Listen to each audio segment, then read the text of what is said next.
Awesome. Thank you, guys. For those of you guys that don't know me, my name is Gary Brecka. I'm a human biologist, a biohacker, and a researcher.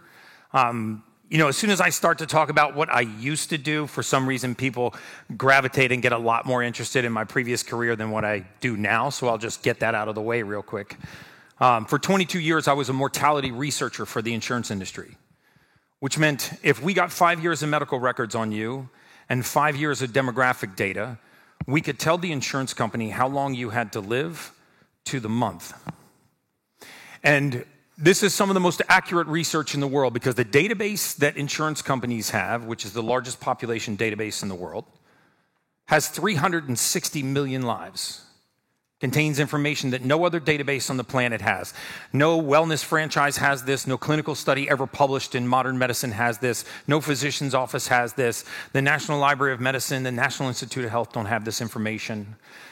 They have the day, the date, the time, the location, and the cause of death for every person that ever took out a life insurance policy that they paid a death claim on. And 360 million times they traced that information back to the specifics that occurred in their life. They shortened their health span, they shortened their lifespan, and led to some of the most common ailments that most people in this room are suffering from right now. And I'm not talking about pathology and disease, I'm talking about things that we don't take for granted, things like clean, clear, waking energy, healthy cognitive function, a poor response to exercise, the depth of our delta wave of sleep, our water retention, our hormone balance, our waking energy. These things that we have accepted as society and humanity as a natural consequence of aging. By the end of my talk today, I'm going to talk about the value that we're going to bring to this room, but I believe that most of the people that are sitting in this room right now are walking around at about 55 or 60% of your true state of normal. And if the database that I had access to for 22 years could see the light of day, it would permanently change the face of humanity. Unfortunately, that database never will. You see, the insurance companies are the polar opposite of Google and Facebook. They collect voluminous amounts of information, but they don't share that information back with anyone. If they did, it would upend modern medicine and healthcare in a way that would be so profound that it would take our medical system back about 45 years. So during this time that I was a mortality researcher, which it really sounds gruesome, it kind of is. But during this time that I was a mortality researcher, one of the major issues was that I was allowed to see your medical records, all of your demographic data. I was allowed to see your genetic data, but I was not allowed to have any contact with the patient or any contact with the treating physician. So even if I saw life-threatening drug interactions, I couldn't warn the patient. So does anyone know, just really quick, does anyone know what the third leading cause of death is in the United States? What's your hand? Medical error. That's right. So the leading cause of death is cardiovascular disease, the second is cancer, but the third leading cause of death in this country is modern medicine. It's astounding when you think about that. If you want to look up the clinical study, it was done by Harvard in 2016. It was repeated by Johns Hopkins in April 2019, and that study got worse. So they published the Harvard study and retired the Johns Hopkins study. I mean, if you translated that to any other industry, it would be laughable, right? I mean, how many of you guys are in karate and martial arts? If you owned a karate studio with you, the third leading cause of people getting their ass kicked. Probably would come to Mike Joe's, karate studio. We're the third leading cause of people getting their ass whipped on the playground. Bring your kids, right? If you sold security systems, you were the third leading cause of home invasion, how well do you think your business would be doing? But this is where we go for information on optimal health. So as this career transcended, I began to realize that I was brainwashed, that it wasn't just data, that there was human beings on the other side of these spreadsheets. And I remember a very specific case. There was a woman that I was doing a life expectancy review on. She lived in the Midwest. She was getting ready to go to her winter home in Miami.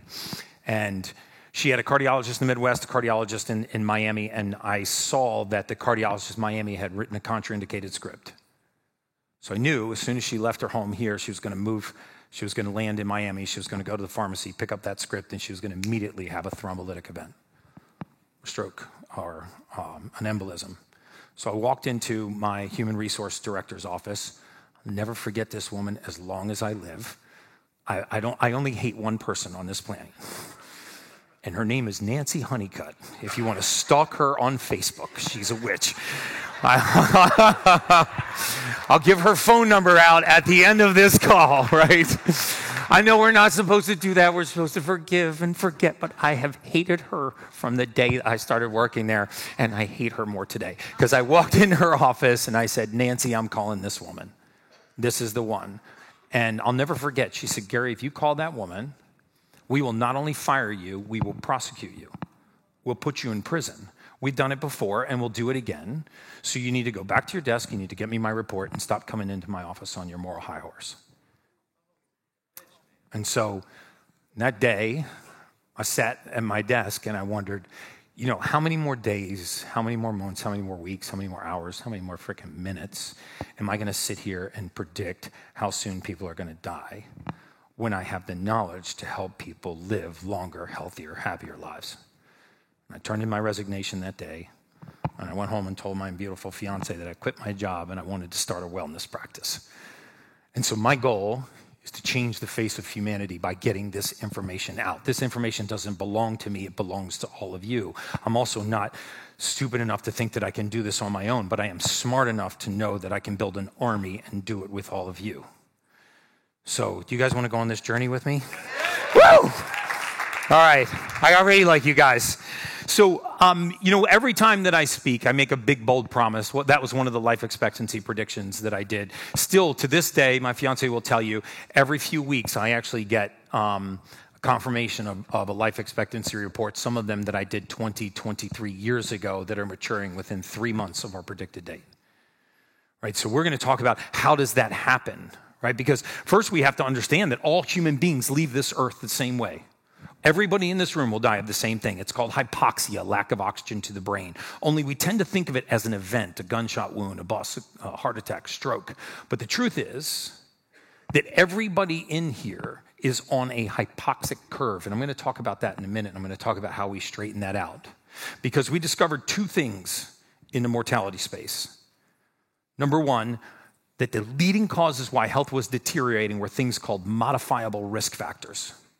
And if I was to sum up my entire career in a single sentence, in just one sentence, and I think this sentence will be the most impactful sentence you will ever hear for the balance of your lifetime in terms of how many more years you have left on this planet, how clean and clear and awake your cognitive function will be, the depth of your delta wave of sleep, your response to exercise, your timing, your hand-eye coordination, your strength, your amount of water retention, weight gain, your hormone balance, and whether or not your chronological age and your biological age keep up with each other.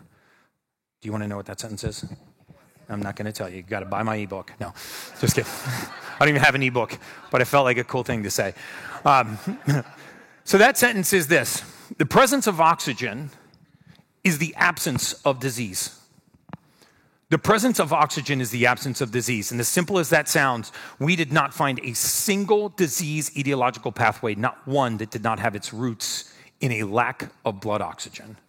So one of the things we're going to talk about today is how do we get more of it? How do we transport it more efficiently? How do we drive it into our tissues? And how do we take advantage of oxygen in our system so that we can push our performance through the roof?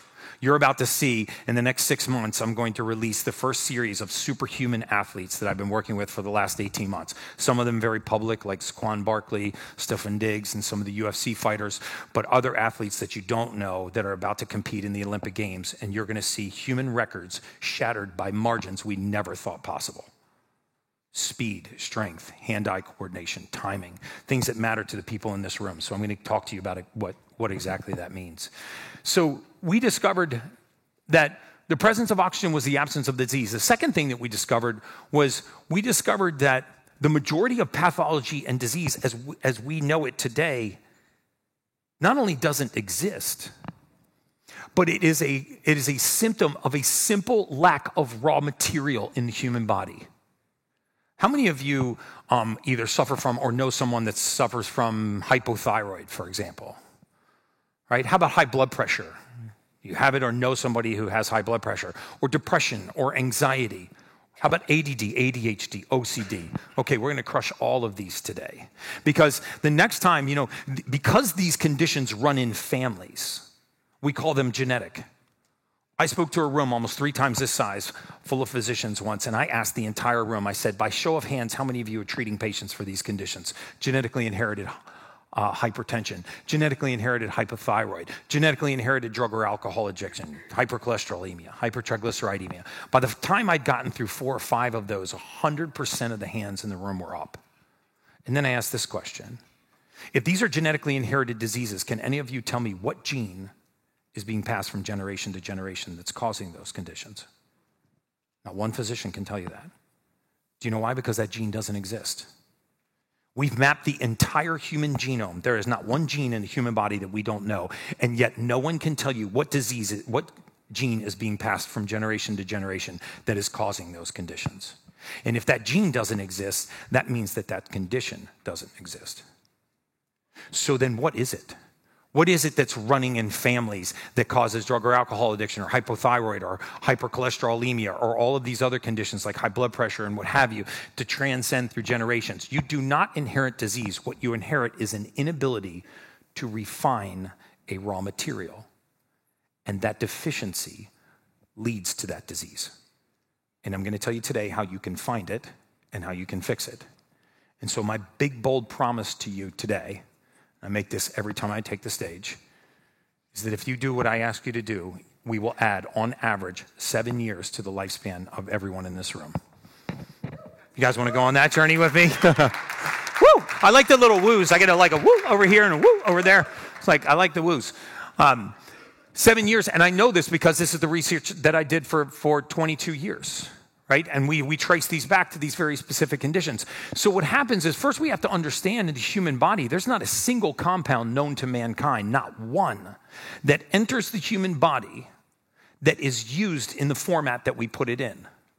So what happens to every single compound, every nutrient, every mineral, every amino acid, every protein, carbohydrate, every element that enters the human body goes through a process of being refined. It's called methylation.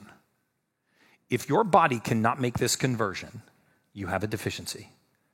And it leads to some of the most common conditions that we suffer from every day, that we accept as a consequence of aging. But if we learned how to go back into the human body and find out what that raw material was that was missing, and we just put it back, you would be shocked at how well this machine can perform.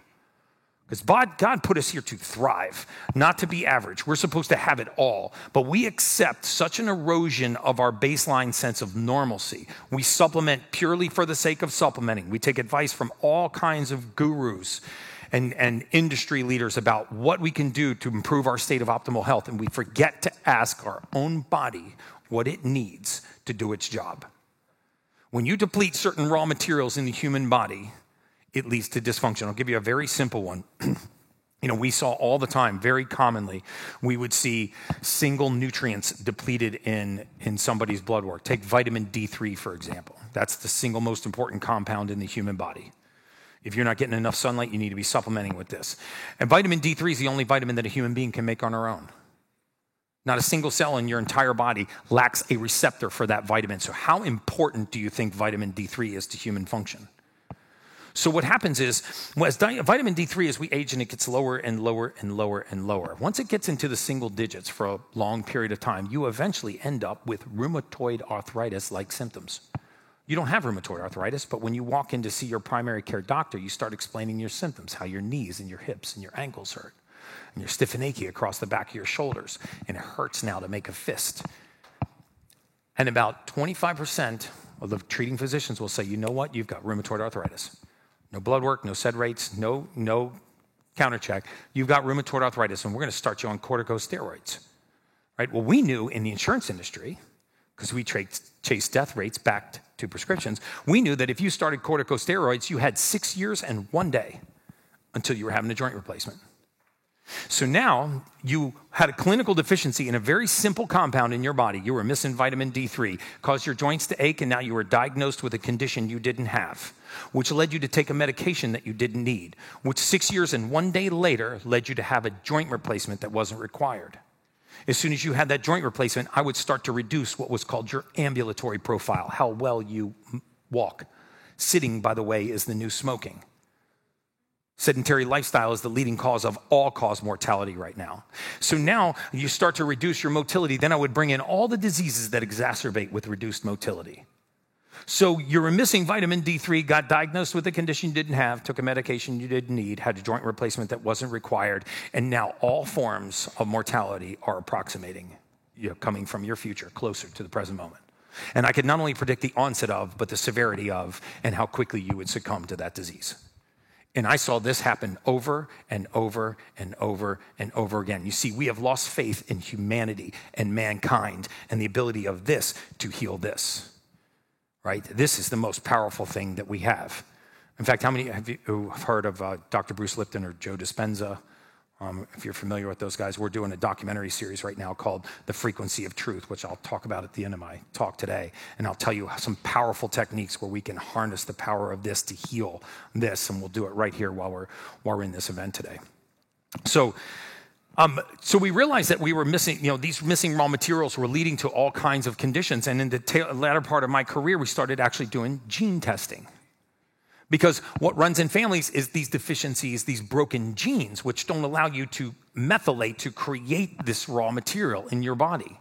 And right now, if you knew exactly what your body could convert into the usable form and what it couldn't, and you just replaced that raw material, you would be shocked at how much your performance improved, how easy it would be to strip weight off your body, how fast your short-term recall would return, how quickly your sleep would deepen, how quickly your response to exercise would go through the roof. And those of you that compete or in the martial arts industry, you would see your hand-eye timing, speed, and coordination go through the roof like they probably were 15 or 20 years prior. So, are you guys interested in figuring out what that is? I love talking to health conscious groups. So, I was on this journey for 4.5 years, and I met a very special patient of mine named Grant Cardone. Do you guys know Grant? Yeah, love him or hate him. I know half the people I meet are like, I can't stand that guy, and half of them are like, he's amazing. So I was, my fiance and I had our wellness practice, and we touched the life of a good friend of his, and then he was making a major investment in Grant's fund, and he said, Grant, before I put this money in, I want you to do this test by this human biologist in Naples, Florida, and I want you to do this blood test, and I want you to do this gene test where they swab your cheek, and he's going to figure out what's wrong with you. And Grant's like, there's nothing wrong with me. And he's like, well, if you want the money, you got to do the test. So he did the test.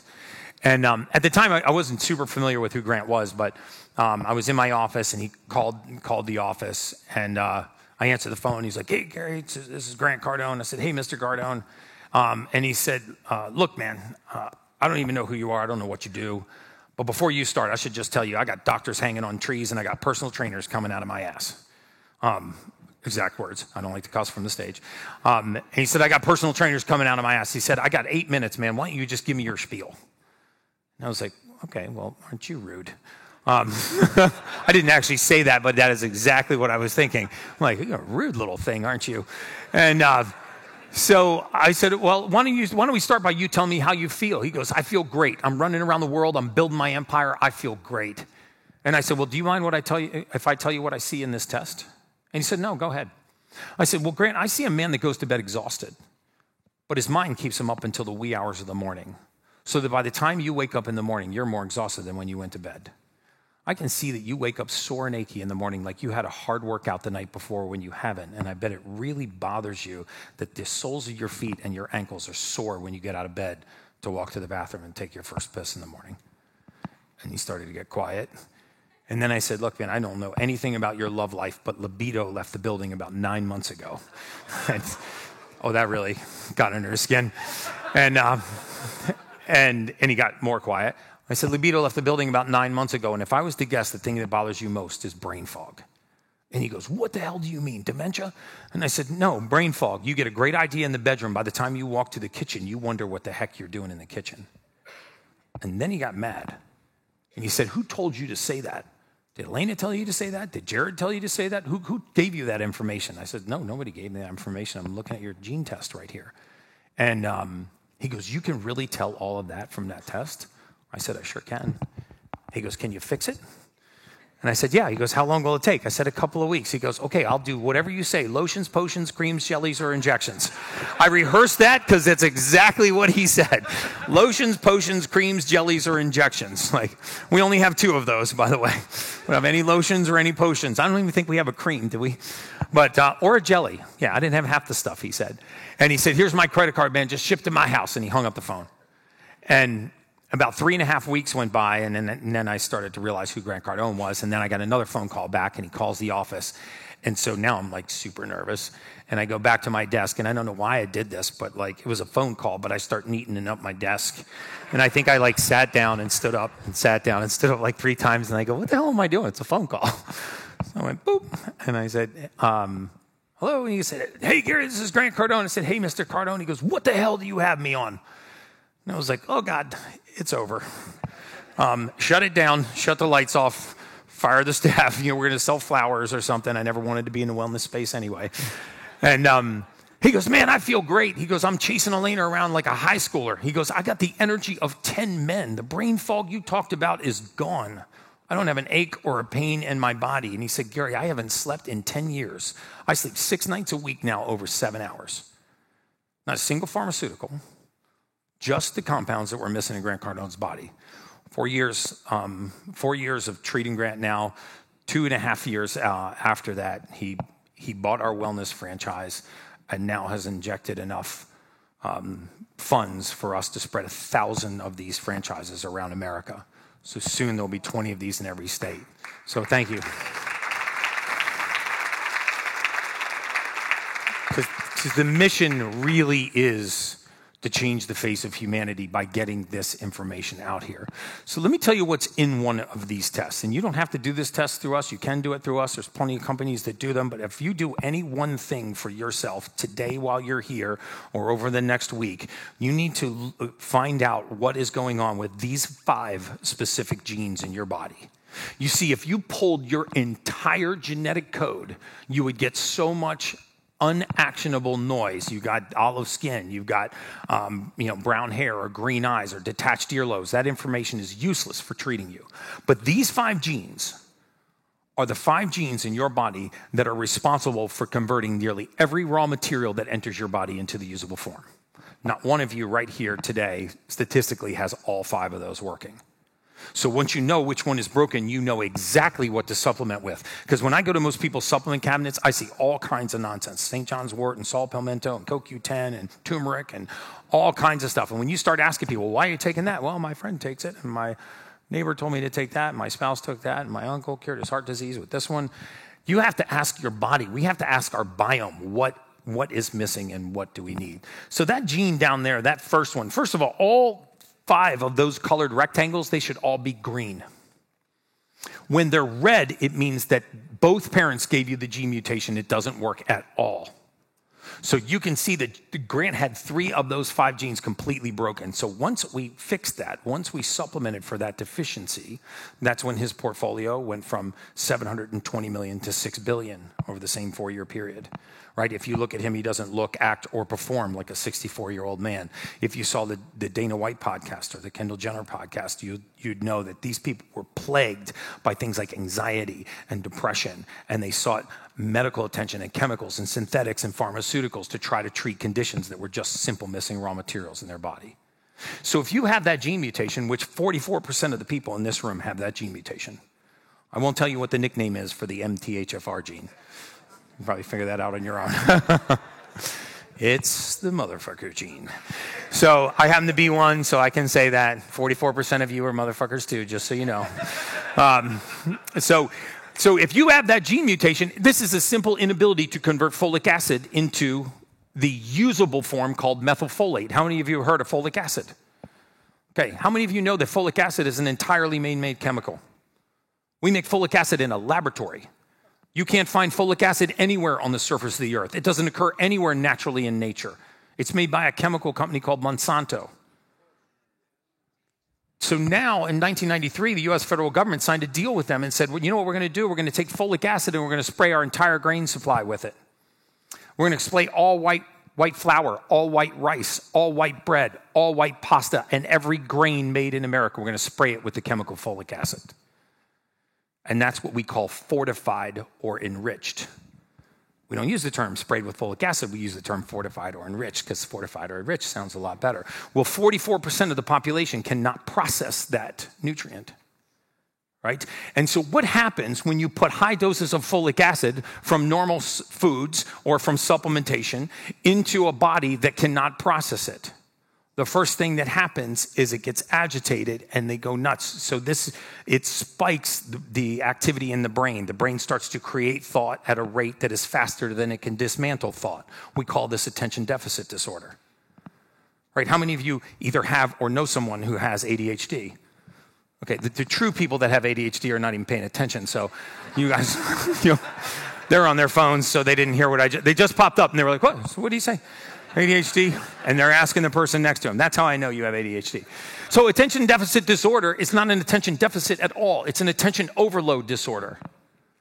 Right? People that have ADD or ADHD do not lack the ability to pay attention. They lack the ability to pay attention to so many things. We have to remember that the human brain doesn't just create thought, it also dismantles thought. It is just as important for you to be able to create a thought as it is for you to be able to dismantle thought. This is why you're not always in the same mood, right? So what happens when we create thought at a faster rate than we dismantle it? The brain gets crowded. And we call this attention deficit disorder. Modern medicine says, well, because the mind is racing, let's put an amphetamine into the body to race the central nervous system to match the pace of the mind. That is a horrible solution. When you could put simple amino acids, L-methionine, methylated folate, into the human body and give the brain the raw material it needs to just degrade thought, and mood returns to normal. People that have that MTHFR gene mutation have a very, very high incidence of anxiety. Again, how many of you either suffer from or know someone who suffers from anxiety? Yes, almost half the room. 44% of Americans, by the way, have either been on or are currently on an antidepressant. That's mind-numbing, right? So we can dispel the myths about anxiety and depression right here too, because anxiety, if you ask someone that suffers from anxiety these 3 questions, write them down if you know someone who's suffering from them. Ask them these 3 questions, I will prove to you that it is coming from a deficiency in their body and not from a cluster of symptoms outside of their body. The first question is, have you had it on and on throughout your entire lifetime? They will say yes. The second thing you ask them is, can you point to the specific trigger that causes it? And they'll tell you, no, sometimes I can just wake up in the morning overwhelmed with anxiety. I can be driving home from work on an otherwise innocuous day, and I can just be overwhelmed by anxiety. And the third question is, if you've tried anti-anxiety medications, did they work? And they'll tell you, no, they made me feel like a zombie. This is how you know that it's coming from your physiology and not coming from a cluster of symptoms. You see, as soon as we understand that the brain does not know the difference between perception and reality, right? We'd love to think that our brains are really sophisticated. It's not. It's like the brain's nasty. The brain's like the little Kim Jong-un of dictators. Just sits up there in your head and takes everything for itself. If the brain wants calcium, it'll leach it from the bone. If it wants amino acids, it'll strip it from lean muscle tissue. Brain's like the honey badger, doesn't give a shit, right? So, I knew you'd like that one. If we just did a little experiment, I mean, if tonight, for example, you drove home, not most of you, because you're like combat warriors, but if most of us, if we drove home tonight and we got out of our car and somebody was standing in front of us with a knife, we'd have an instant fight or flight response, right? Pupils would dilate, extremities would flood with blood, heart rate would increase. So you would have a natural response to this threat. But you could also be sleeping on the 5th floor of this hotel tonight and start thinking about getting eaten by a shark. The chances of a shark making it this far inland, right? And taking the elevator up, right? And making it into your room and biting you in that bed are 0, but you can have the exact same response. So once we understand that, we don't need the presence of a fear to experience fear. We don't need to have the presence of a balcony that we're looking over in order to have the presence of anxiety. We don't need to be stepping onto a crowded elevator. This can be entirely manufactured in our body. Right? If we don't regulate something called homocysteine, then anxiety comes and goes seemingly with no trigger. The same thing is true with depression. I know that because 44% of this country has experienced depression, that people in this room have either suffered from or know someone who is suffering from depression. How many of you know someone right now? Oh, well, let's dig into that a little bit then. I didn't know we were going to, I go down a lot of rabbit holes, so I get excited. But how do we define depression in this country? We define depression as an inadequate supply of serotonin. So if you're low on serotonin, you're by definition depressed, right? But so you would think if the definition of depression is low serotonin, that the fix would be to raise serotonin. But that's not what we do. We take people that are depressed, that have low serotonin, and we put them on something called an SSRI, a serotonin reuptake inhibitor. We actually take what little serotonin they have and we ration it. So by definition, it never raises serotonin. So by definition, it never ends depression. And this is why I have patients come in to see me all the time. And I go, well, how long have you been on antidepressants? They go, 18 years. I go, well, when did you think it was going to kick in? Right?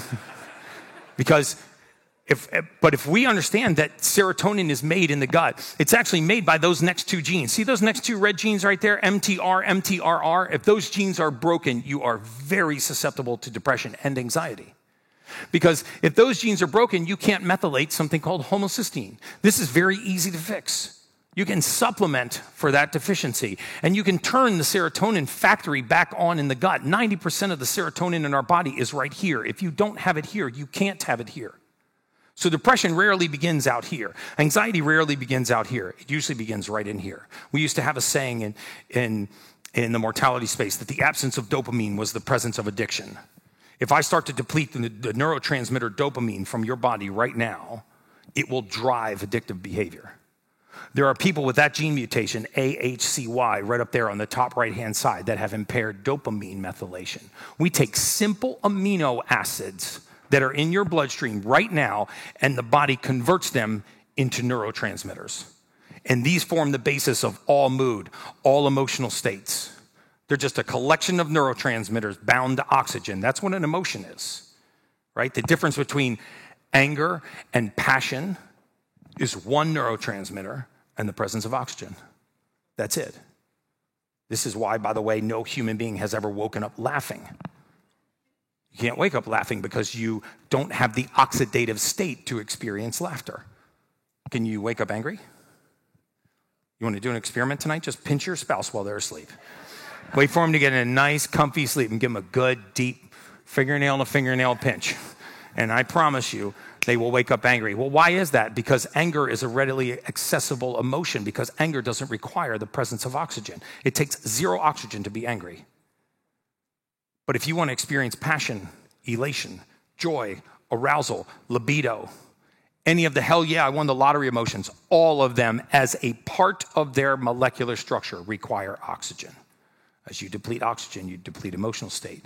So if you have that gene mutation, you're not converting neurotransmitters. And this is what drives addictive behavior. If you've ever been an addict or known an addict, you know that addiction has a tendency to shift. Never really goes away, right? Because we don't cure the dopamine deficiency. We can get somebody off of Suboxone or alcohol or nicotine. We can cure them of a sex addiction or a gambling addiction. But if we don't fix the dopamine deficiency, they will go back to that type of behavior. It may not be the same behavior, but it will be somewhere else. Why we are not talking about putting these raw materials back into the human body to solve these issues that humanity faces is beyond me. It's a part of my mission in life to say, if we just started gene testing people, because you do this test once in your lifetime, and you'll never, for the balance of your life, guess what you need to supplement with, you would see that the body starts to function properly because it starts to convert neurotransmitters and it starts to methylate inflammatory compounds. And some of these things that you're facing right now would become a permanent thing of your past. So the second big, bold promise that I make every time I speak to prove this to you is that I say that I will take any ailment, any condition that you or a loved one suffers from, and right here from this stage in front of this audience, I will tell you exactly what raw material is missing from that body that is causing that condition. That is how exact the science of putting raw materials back into the human body is. So if you have a question about, and it can be anything from like, people ask me about cold plunges and all kinds of, yes, sir. So my grandfather committed suicide, my father committed suicide. My whole Mm-hmm. Thank God it was martial arts. And it always inspired me. When I was in 6th grade, I would go to a guidance counselor. Crying. Like, what's the matter? I don't know what's wrong. I was like, I feel fine. I get down. And then as I got later in life to 40, the doctors started to say that's when, if you had bipolar in the family, history, it stays lower. It doesn't get jacked back up as fast. Mm. 2 years ago, I got on Wellbutrin. Mm-hmm. SSRI. I was always egotistic. I was like, I got to get motivated. I can control this. Mm-hmm. My mind is everything. It helped me, but then it tapered off. Right. And I got really low. And then I changed my diet. Side effect of Wellbutrin is suicide, by the way, the leading side effect. So I'm Go ahead. sad. Like, I'm not depressed. Mm-hmm. My life, I've had an amazing wife, amazing family. But I get the lows, and I'm trying to crush that. How do I stop it? Would this be something that... So what you're experiencing is something called mood numbness, right? Where the peaks and the valleys of emotion disappear, right? Because remember what I said about emotions. An emotion or a mood or an emotional state is nothing more than a collection of neurotransmitters bound to oxygen. So if you're deficient in that neurotransmitter, you don't have the raw material to manufacture that mood. It's like going to a bakery chef and saying, hey, listen, you can bake whatever you want, you just can't use butter. Think about the number of recipes that would affect. So now I say you can manufacture whatever emotional state you want, you just can't use serotonin. Or you can only use a very little bit of serotonin. So now your body goes to manufacture that mood and it doesn't reach that emotional state. These people spend lifetimes in waking up in gratitude and journaling and self-help and motivational and seminars and going to the right books. And for some reason, they can only reach those states like a heart monitor and then they fall back down because your physiology will drag you back down into the state where it most comfortably exists. This is a methylation issue in the gut. I wouldn't be surprised if you're a night owl and wouldn't be surprised if you've also had some intermittent gut issues on and off throughout your lifetime that you might have thought were a food allergy, right? Because food sensitivity, which is what we blame for having gas, bloating, diarrhea, constipation, irritability, and cramping, is usually not a food sensitivity at all. In fact, the most important thing about whether or not you experience those symptoms is not what you eat. It is how the pace of the gut. Does anybody remember what Henry Ford was made famous for? It wasn't the automobile. He was made famous for the assembly line. So the assembly line was a glorified conveyor belt, right? And so you put a part on it at this end, and about every 6 feet, somebody stopped and they tinkered with that part, right? Until it got all the way to the end and it was fully assembled. The human intestinal tract is no different, right? You put contents on it at one end when it exits the stomach. These are very acidic contents. As it moves through the intestine, you get to very basic contents by the time you exit the rectum.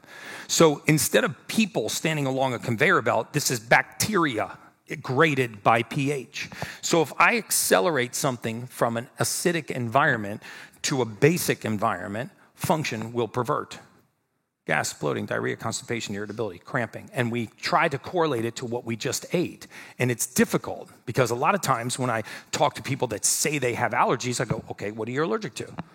Well, I'm allergic to corn, wheat, soy, dairy, gluten, blueberries, bananas, and walnuts. I'm like, woo. Those are all 9 of the essential amino acids. You can't be allergic to those or else you'd be dead, right? So then I ask them the next question. If you're allergic to corn, can you ever eat corn and not have a reaction? Yeah, sometimes I eat corn and I don't have a reaction. Okay, then you're not allergic to corn. Allergies are not transient. They are consistent. You're not allergic to milk on Monday morning, unallergic Wednesday afternoon, and re-allergic on Friday. But if that gene mutation, COMT, is broken, then your gut does not move at the right pace because you lack the L-methionine that the gut needs to move contents along in the gut. I can't even tell you how many intestinal issues I've solved just by supplementing with basic nutrients and raw materials. So you restore the motility of the gut, and then all of a sudden, all these seemingly allergies just disappear. So what you experienced was mood numbness from impaired gut methylation. Yes, sir? So type 2 diabetes, adult onset diabetes. So this usually begins with insulin resistance, right? So this is where the pancreas, the beta cells, the islets in the pancreas are steadily beginning to produce less and less and less effective insulin. I mean, insulin resistance, I can't even tell you how many conditions that leads to. By the way, do you know that we are one of the few civilized nations in the world that continues to call Alzheimer's and dementia Alzheimer's and dementia? Does anybody know what it is? What is it? Type 3 diabetes. Google it. You'll see the Mayo Clinic, the Cleveland Clinic, Kellogg University, Berkeley, National Library of Medicine, National Institute of Health. We have known that insulin resistance in the brain, which is called type 3 diabetes, is the leading cause of Alzheimer's. And then we developed this lie, this myth around Alzheimer's that people were losing their memory. That is not true. People are losing access to their memory. And access can be restored. So type 2 diabetes, if you look up, I want you to look up COMT, catechol-O-methyltransferase, and diabetes. You will be astounded how highly linked that genetic mutation is to diabetes, because insulin also requires raw materials for the cell to accept it. The primary role of insulin, by the way, is not to lower blood sugar. The primary role of insulin is to block any other form of energy use in the body. This is why people that eat the most sugar have the highest body fat. Right? Because insulin doesn't lower blood sugar by bringing sugar down. Insulin lowers blood sugar by blocking the body's ability to use any other fuel source. So if insulin is high, you cannot burn fat. If you saw that podcast with Dana White that got over 1 billion views, when I first met Dana White, he had a life-threatening level of triglyceride in his blood. His blood fat was so high that his blood was solid at room temperature because his insulin was so high. So imagine the conversation that I had to have with him to say, listen, you are at a very high risk, very eminent risk of stroke or thrombolytic event or heart attack. I actually want you to stop exercising, the first time I've ever told that to a patient.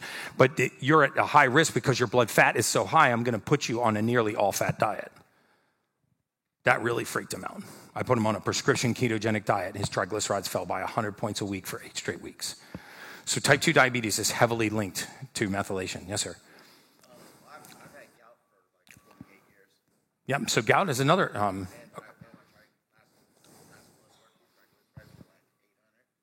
your triglycerides were 800. That's hot. That's very hot. They should be below 150.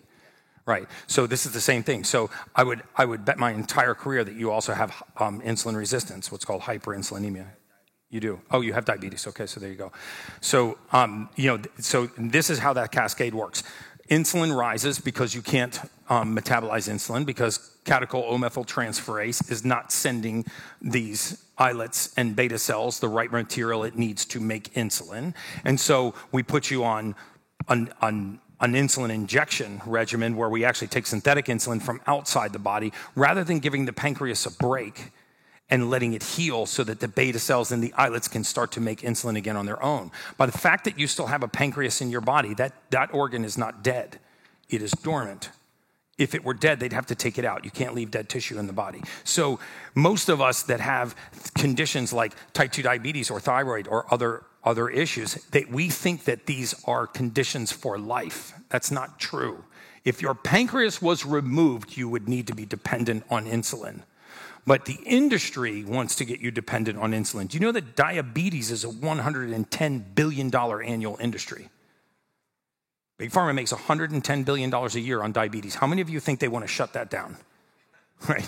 Oh, one person does? Okay, well, I would take issue with that. They don't want to shut that down. In fact, if you asked me, if you said, Gary, nobody would say this. This is a hypothetical. But if you said, Gary, write me a diet that would guarantee I get diabetes, I would go right to the American Diabetic Association website. I would download their dietary guidelines, and I would send them to you. Check it out. I'm not making this up. If you go there, you'll see. You know what they recommend for a type 2 diabetic first thing in the morning for breakfast? Bowl of oatmeal, glass of orange juice with natural honey, crushed brown sugar. If you know anything about diet, how much fat, how much protein is in that? 0. That is all high glycemic carbohydrates. So if you follow that diet, what happens?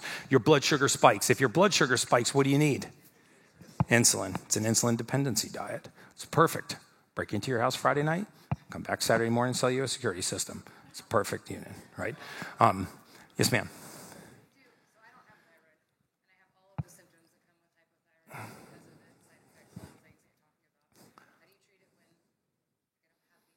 Okay, so how do you treat it when you don't have the organ? So if you had a thyroidectomy and actually taken the thyroid out. So this is super important to replace the methylation cycle, because here's the interesting thing about the thyroid that nobody is going to tell you. You may want to write this down, especially if you know anyone that's suffering from thyroid. And this is sounding more like a medical lecture than anything, but I like this stuff. You guys okay to be on this? Okay, all right.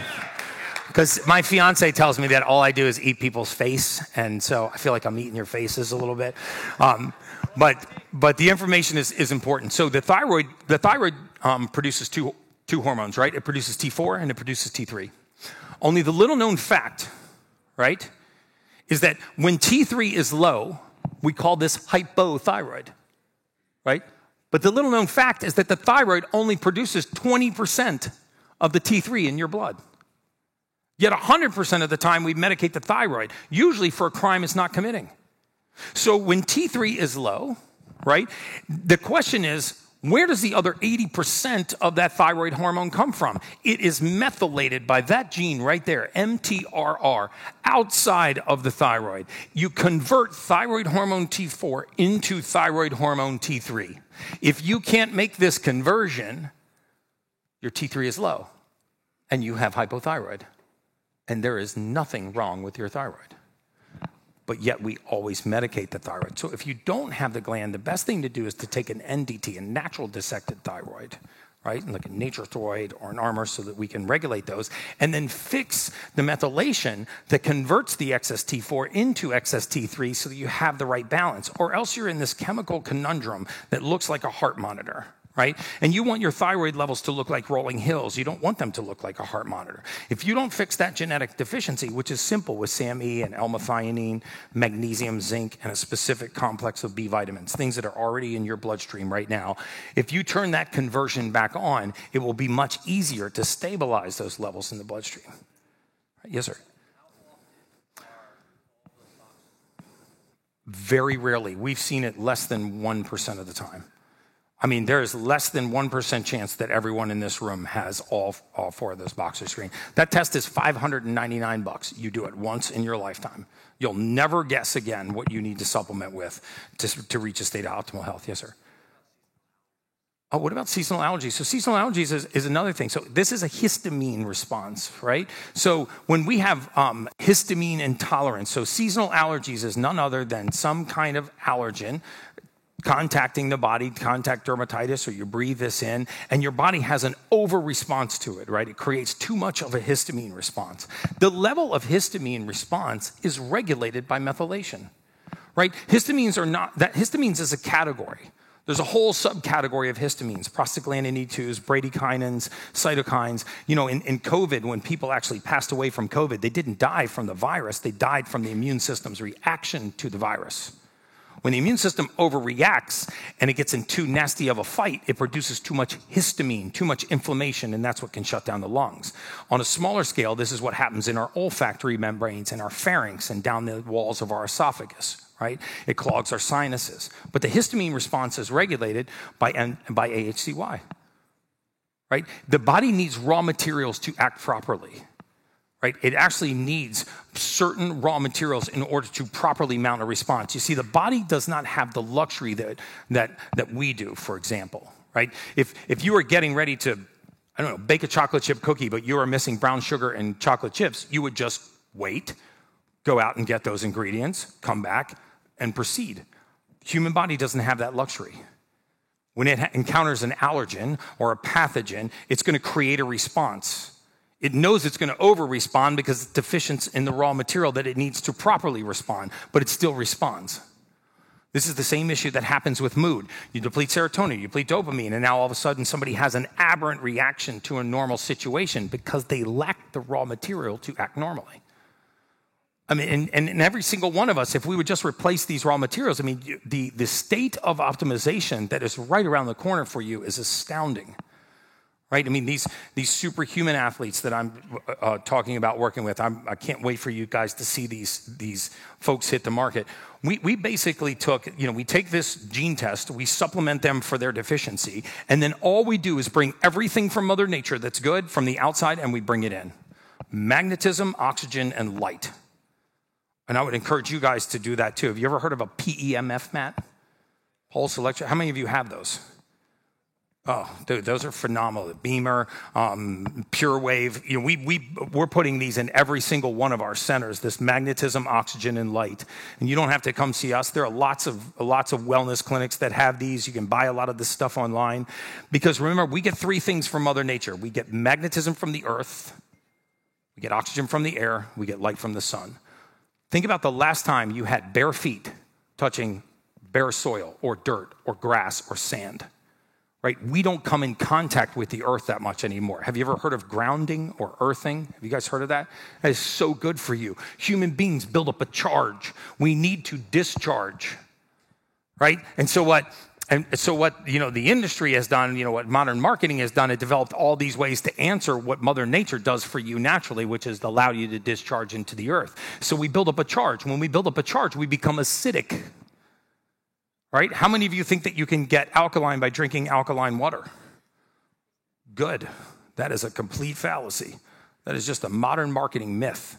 You see, in molecular chemistry, something cannot maintain its properties and also donate them. If it donates them, it loses them. So if a cup of alkaline water made your blood less acidic, it would by nature become acidic because its properties left. Does that make sense? So now we're in a chemistry lecture. But so by touching the earth, but you can get one of those, a PMF mat, and you can lay on that every day, and in 12 minutes, you can alkalize all 32 trillion cells in your body. In 16 minutes, you can shift the pH of the blood 0.4 of a point. No disease state survives in an alkaline environment. Oxygen, one of the things, I ran into one of you guys this morning. I was breathing at the pool. Who was that? Was that you? Yeah. Yeah, so I get cold. I take ice baths, and since they don't have an ice bath here, it was like 41 degrees out this morning, so I went and jumped in the pool, and then I sat out there at the pool by myself, and I just did breath work for 10 minutes. I will miss a flight not to miss doing breath work, right? I also have a system called Hypermax in my house where I just take an oxygen concentrator, fill up a bag full of 95% O2, I put a mask on, and I exercise for 10 minutes with that mask on. Repairs every endothelial cell in the human body. And then red light, this is going to be the rage in recovery and anti-aging. If you have access to a red light therapy bed or have a clinic in your area that you can go and subscribe and get into a red light therapy, especially those of you guys that are competing in martial arts and you're sparring and you're taking contusions or you're stretching your body or you're really pushing your body to the max, your performance is directly related to your recovery. Nothing will recover you faster than red light. 810 nanometers of light will actually go into your cell. It will kick out a gas called nitric oxide and force the cell to dock oxygen. By the way, if I took you back to high school biology for a second, how many of you heard of something called the mitochondria? Holy crap. Like only half of you had heard of Grant Cardone, but now everybody's heard of a mitochondria. So that's like a first. You guys are my people, like my science spirit animals. So what does the mitochondria do? The mitochondria is the powerhouse of the cell, right? Human beings are not powered by by the food that we eat. We're powered by only one source of energy. It's called ATP, right? So inside the mitochondria, there's a little motor, right? Spinning around. It's called the Krebs cycle. Every time this motor makes one revolution, it has two choices. It can either create 2 units of energy, or it can create 32 units of energy. Same revolution, one turn either creates 2 units of energy or 32 units of energy. It's like going to a car lot and there's a 100 horsepower car or a 1600 horsepower car. That's it. Right? So what is the difference between 16 times more energy or 16 times less energy? Does anyone know? Presence of oxygen. If oxygen enters that mitochondria, called aerobic respiration, it's 16 times more efficient. You can lay in a red light therapy bed and drive oxygen into all 32 trillion cells in your body in 10 minutes. That is the absence of disease and the presence of recovery. The superhuman athletes that we're working with, like some that I mentioned, like Saquon, for example, he's squatting 700 pounds. He may be, if he doesn't get injured, one of the greatest to ever play in the league. Uses magnetism, oxygen, and light every day to recover. We just took what Mother Nature gave us and brought it inside. Did you have another question? Yes, sir. What about sleep? So let's think about sleep. So at the top end of that sleep, remember I said that most people are not sleeping. Most people have 2 types of sleep patterns, right? They either lay down to go to bed tired, and the reason why they're not falling asleep is because their mind is keeping them awake. This is the gene mutation that Grant Cardone, the one that I just showed you. So if we can't quiet our mind, then when our environment quiets, our mind will wake up. And you'll just start thinking about the most innocuous nonsense, right? I mean, like I said, like, did I get everything on my grocery list? Did I return that email? Did my belt match my shoes today? Right? And this is not the kind of stuff that should keep you up at 2:30 in the morning, but it does because you can't quiet the mind. And so you end up being a night owl and you take a long time to go to sleep. And then when you finally do go to sleep, sometimes your mind wakes you up, right? Because it wakes you up with thoughts. This is a lack of something called L-methionine. This is what the brain uses to degrade thought at night and help you get into a deep sleep. When you take sleep medication, you have the opposite. Remember I said we'd love to think that our brain is sophisticated, but it's not? So little Kim Jong-un's sitting up there.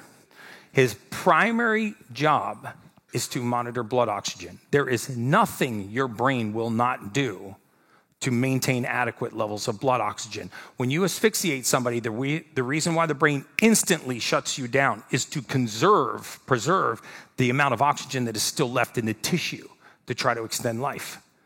Right? So if you cut off blood supply and oxygen to the brain, it will instantly shut the body off. Right? It actually didn't run. You can hold your breath way longer than you can be choked. Right? So the interesting thing is now the brain's watching blood oxygen. Now you go to sleep and your respiration rate starts to get really, really, really shallow. So now when your respiration rate gets shallow, what else starts to fall? The level of blood oxygen. If your body's not transporting oxygen well, the brain will wake you up. It will pulse cortisol. And you will look like a bouncing rubber ball going down a hallway. This is why people that are the most exhausted sleep the worst. You ever think about that? Like, I would think that somebody's the most exhausted would probably sleep really well. Probably the only thing they do well.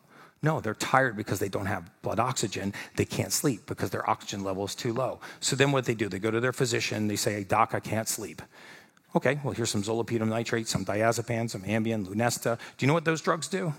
They say mechanism of action unknown. Just read the label sometime. It says mechanism of action unknown. But the mechanism of action is it blinds the brain's view of blood oxygen.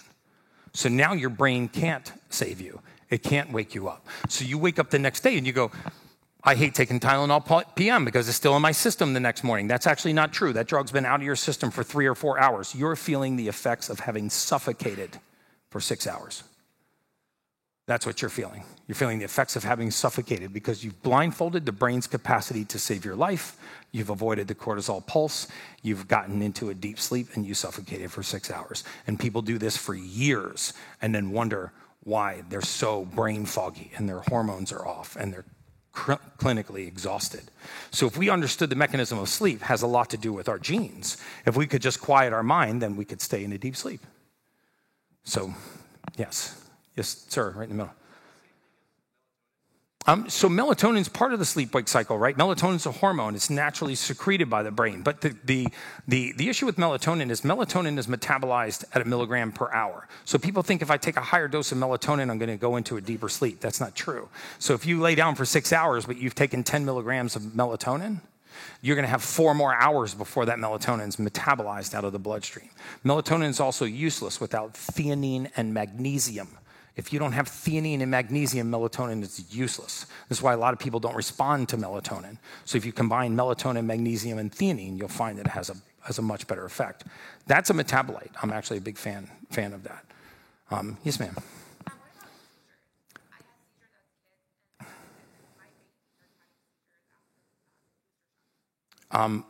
After the booster shot, you're going to really take me down a rabbit hole now. I'm about to split the audience right in half on this one, dude. So I've already had my Instagram account deleted twice for this. So the boosters it's a tough subject. The definition, by the way, of a vaccine is something that prevents the infection and the spread. So let's just marinate on that for a second. That's the definition of a vaccine. When you put synthetic mRNA, messenger RNA, into the body attacks it, mounts an immune response, but it doesn't shut off the immune response because it can never get rid of a synthetic chemical, something that is synthetically messenger RNA.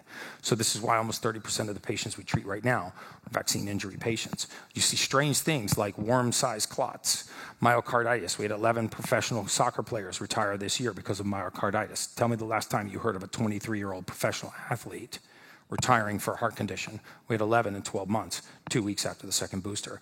So seizures are an issue with the brain's hemispheres communicating with one another. This generally occurs in something called the vestibular cortex. This is the whole genesis of the ketogenic diet, right? Because inflammation in that area of the brain slows the transmission speed. Remember that what happens on one side of our body is received on the opposite side of our brain. What happens on this side of my body is received on this side of my brain. So at some point when the signals reach the brain, they cross. If they arrive at different times, this is the definition of a seizure, right? We have stereoscopic vision, but if what I see out of both of my eyes is received in the hemisphere of my brain at different times, this will cause a short.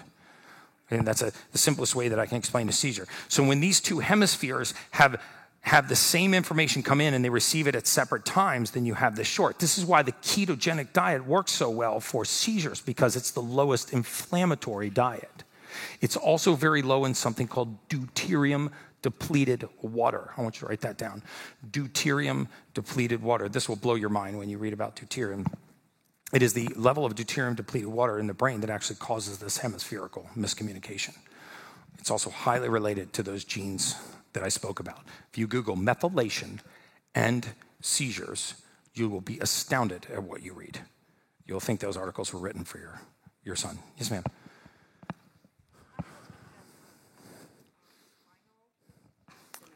Spinal stenosis. Yeah. So spinal stenosis, like a lot of these issues with the spine, spinal stenosis is actually an issue with the bone. This is a bone growth issue. Eventually the spine starts to look like candle wax, right? And so on the outside of the bone, you have something called the periosteum. It's like a saran wrap that's actually covering the bone. So if you deteriorate this covering, then we say that the bone is deteriorating, but the bone's actually not deteriorating, the covering around the bone. And that bone is methylated from the same tissue that myelin is, and it is governed by methylation. If you Google methylation and spinal stenosis, you will see this, right? Because again, when we start to deplete raw materials in the human body, we can't cover our nerves. We can't produce neurotransmitters. We can't move contents through our gut. So a lot of these are much more simple fixes than we think. So was there any other questions? Yes, sir. Oh, chronic inflammation. So chronic inflammation, inflammation really is the root of all evil, right? And the challenge with inflammation is once a cell becomes inflamed, it's hard to help it, right? Because inflammation is a cell's way of telling the environment around it that it's hurt, right? It's just like when I twist this ankle, how does my body know how to heal that ligament and not heal this ligament? Because this one is inflamed. Right? And so when a cell is injured, it starts to send inflammatory signals into the bloodstream. But if this is an inflamed cell, and let's say it's inflamed because it's deficient in vitamin C, for example, and you bring vitamin C from the bloodstream right up to the wall of that cell, it will not let it in. It's like having a heart attack on the floor right there, but the paramedics being locked outside that door. They can't get through the cell wall to render assistance. So the thing that penetrates the cell wall is DNA, and DNA is governed by methylation. Remember, DNA has two roles in the human body. One is to create an exact copy of itself. The second, which is called replication, the second is called transcription, where it gives all of the instructions to the cell. It's like the CEO. It runs the entire show. It tells every system in the cell what to do. So when DNA is broken in one cell, it's broken in every cell in the body. So inflammation is usually found at the root of DNA methylation. You fix DNA methylation, which was what I'm encouraging you to do, then you will have this communication perfected and the replication perfected. Every day, 300 billion cells that are with you today will not be with you tomorrow. This means 84 days from today, you will be an entirely different human being. So if you fix this methylation process every day for the next 84 days, your DNA will improve its replication. This is why I tell people, I don't care what you're facing. 84 days from today, you can be a completely different person. And this is true with emotional states as well, yeah. Oh, I'm just trying to think. The reason why you don't hear about this from doctors taking your blood, because he's had this done before, is because we can't build an industry on prevention, right? I mean, these are relatively simple fixes. Like I said, that test is $599. You do it once in your life, because when you go to your doctor, I promise you guys, yes, I'm here to sell you a genetic test, but I don't hide that. I think every person in this room, if you do one thing this weekend, you should find out what is missing in your body and fix it. You'll do that test once in your life, and I promise you, you will never guess for the rest of your life or what to do. But why isn't your doctor doing this? Most physicians are not trained for this, right? I mean, most physicians don't understand that the human body is just a giant ball of frequency, right? I mean, cells communicate through frequency. How many of you guys believe in the universal law of attraction?